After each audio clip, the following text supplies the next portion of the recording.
পাবনার গোপালপুর মহল্লার অমূল্য কুমার সাহা ও অঞ্জনা সাহার একমাত্র সন্তান অনুজা সাহা অ্যানি এইচএসসি পাশ করার পর হঠাৎ করেই বিয়ে হয়ে যায় তার।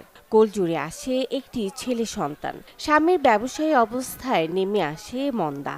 অর্থনৈতিক সংকটে সংসার জীবনে দিশেহারা হয়ে পড়েন তিনি।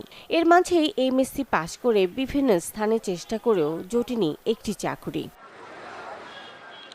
পত্রপত্রিকায় দেশের বিভিন্ন স্থানের নারী উদ্যোক্তার গল্প পড়ে উদ্বুদ্ধ হন অনুজা। চাকরির আশা ছেড়ে দিয়ে ব্যবসা শুরুর পরিকল্পনা করেন তিনি।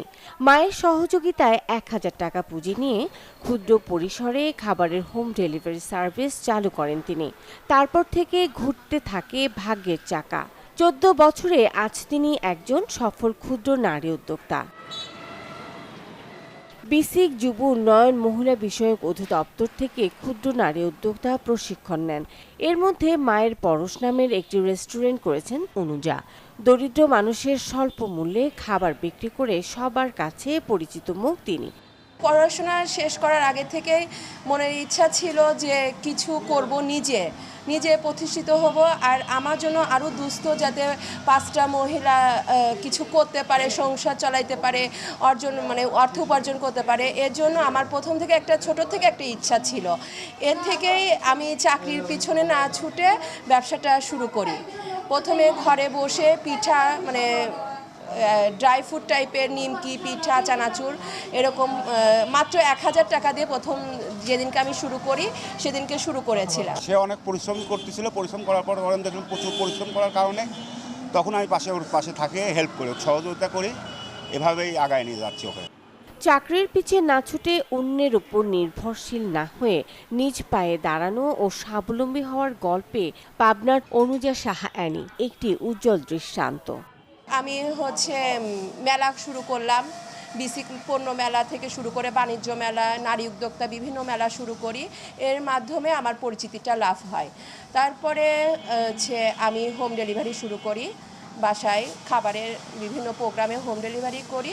হোম ডেলিভারি প্রথম থেকেই করি, প্রায় আজ থেকে 12 থেকে 13 বছর হয়ে যাচ্ছে আমি হোম ডেলিভারি খাবারটা করি।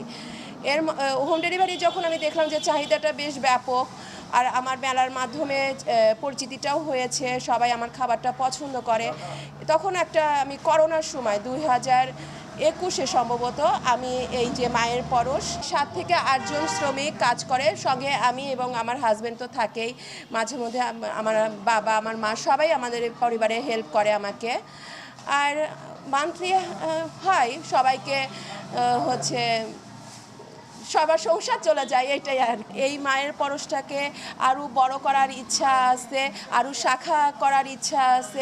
অনুজা সাহার সাফল্যকে ইতিবাচক হিসেবে দেখছেন পাবনাবাসী।